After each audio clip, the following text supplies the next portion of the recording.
Oi pessoal, aqui é a Letícia Shin, do Terapia no Japão. Eu sou uma psicóloga brasileira morando no Japão e hoje nós vamos conversar sobre Seikuhara. Seikuhara é assédio sexual.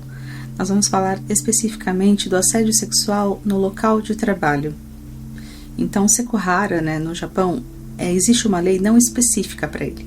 Ele está dentro de uma lei que é mais ampla, que chama-se Oportunidade Igualitária de Emprego. É a principal lei quando a gente pensa em assédio sexual no trabalho, porque não existe uma específica para essa parte do assédio.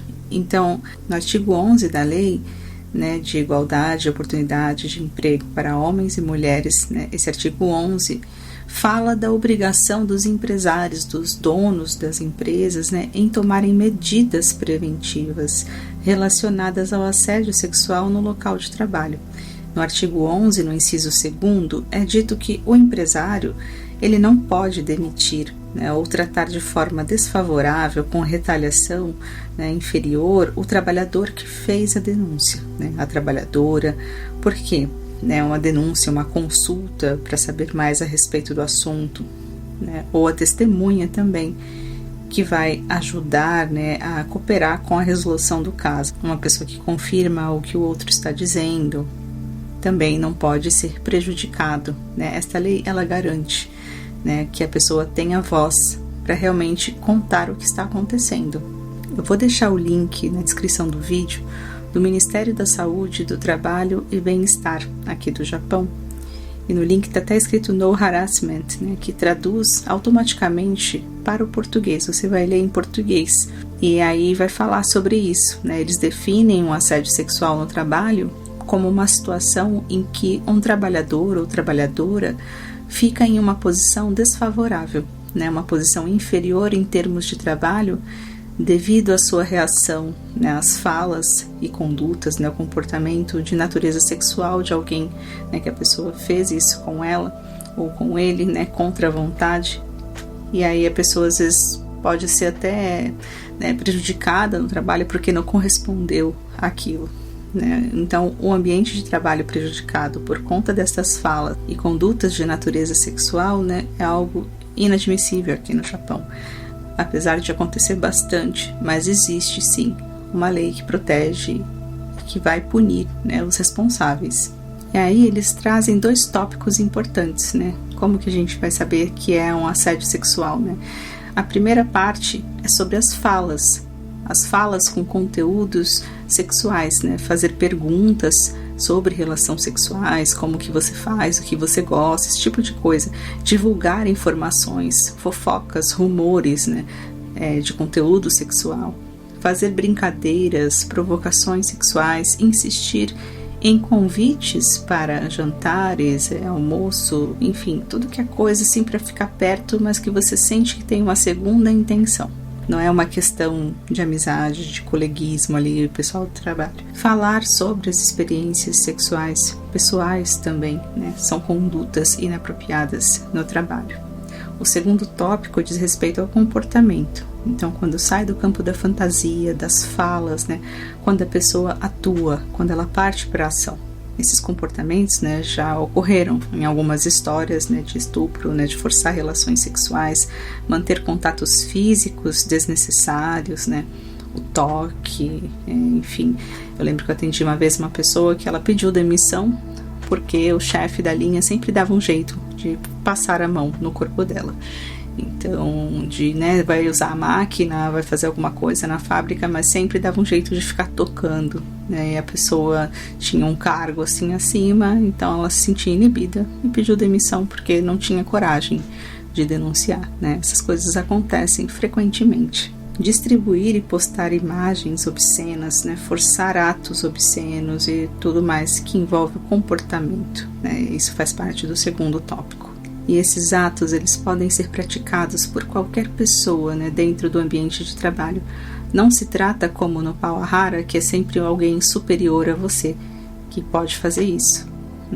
Não se trata apenas de funcionários de cargos superiores, mas sim de colegas de trabalho. Pode ser todo mundo ali no mesmo nível hierárquico, ninguém é superior a ninguém e pode acontecer esses comportamentos, né, com os próprios colegas, às vezes com parceiros de negócios, clientes, familiares de colegas, enfim, ou até mesmo em questão da escola também, né, alunos de escola já sofreram isso com professores. É um campo muito amplo, né? Tanto homens quanto mulheres podem sofrer com abuso sexual no trabalho, né? Não é uma questão de gênero, eles deixam claro isso aqui no site, porque às vezes um homem pode assediar outro homem, uma mulher pode assediar outra mulher, né? E assim por diante.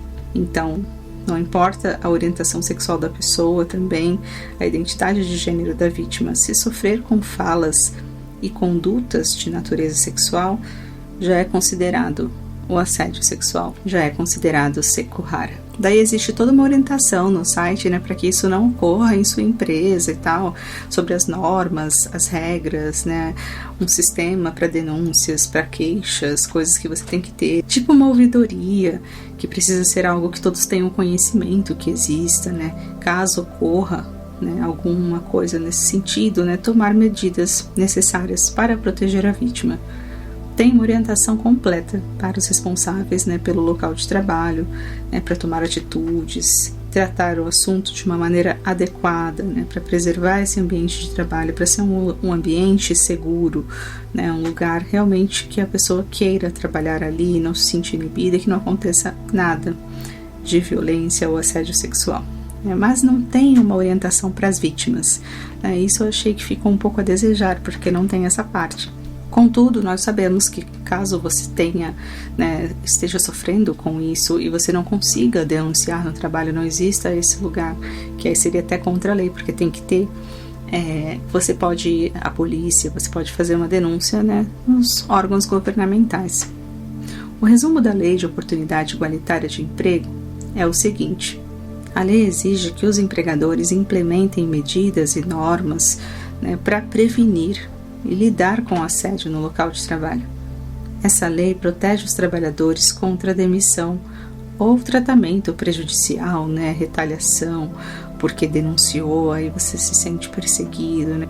O assédio também inclui essa retaliação, esses maus tratos, né, as condições de trabalho desfavoráveis por conta de uma rejeição, por conta de uma recusa, né? A pessoa não aceitou ali as insinuações do outro, e aí com isso tem ali um castigo, digamos assim, né? Isso também é considerado, né, condições de trabalho desfavoráveis devido à rejeição ou recusa, né, dos avanços sexuais do outro.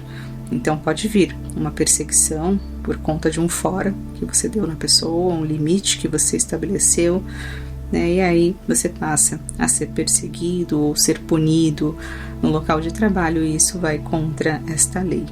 Os empregadores podem ser responsabilizados por danos relacionados ao assédio sexual, devido ao princípio da responsabilidade do empregador, né, que está dentro desta lei. Em 2023, o Japão ele também reformou a lei de crimes sexuais, né, após 116 anos, né, fizeram ali alterações a respeito do consentimento sexual, por exemplo, né, que antes, a partir dos 13 anos, já podia decidir o que queria fazer.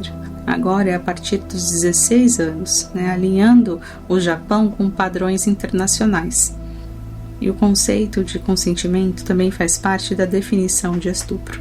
Se a pessoa não consentiu, então já é considerado.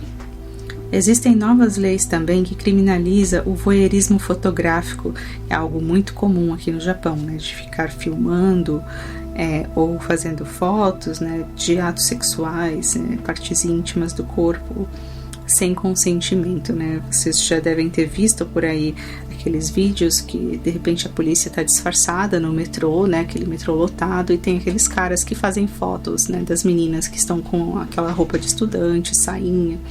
E tem muitos caras que ficam fazendo foto das meninas. Às vezes elas não percebem direito, mas sempre tem agora policiais disfarçados, né? A paisana, né? Com roupa normal, você acha que é só um passageiro, mas não, está ali para tentar prender, né? Esses elementos, esses indivíduos. O recomendado em casos de assédio sexual é buscar ajuda, aconselhamento jurídico ou assistência dos órgãos governamentais para casos específicos de assédio sexual.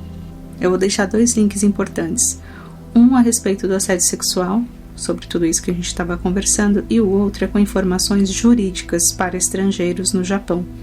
Então tem uma questão do auxílio jurídico, que é do Ministério da Saúde, do Trabalho e Bem-Estar. Esse é um assunto bem delicado, um assunto muito difícil, mas é algo que acontece, não só no Japão, no mundo inteiro, a gente sabe que acontece, mas é importante que você saiba que mesmo que você seja um estrangeiro, também existe lei que acolhe você. Você não é uma pessoa marginalizada que não faz parte da sociedade. Então você é um cidadão, uma cidadã. Se você paga seus impostos, se o seu visto está tudo ok, você não deve nada para ninguém, você faz parte da sociedade. Então a lei também protege você. Você está dentro da lei, então ela também acolhe você. Espero que esse vídeo tenha ajudado nesses 2 links super importantes. Acho que é bacana dar uma olhada nesses sites, porque às vezes você não sabe nem por onde começar quando pedir ajuda, E quando você lê ali, você fica um pouco mais confiante de saber o que está acontecendo e se realmente está indo nessa direção. Se você estiver passando por isso, busque ajuda. Não se cale, não sofra sozinho, não sofra sozinha. Vá atrás dos seus direitos e peça ajuda. Eu vou ficando por aqui. Curte, comente, compartilhe e se inscreva no canal. Até o próximo vídeo. Um abraço.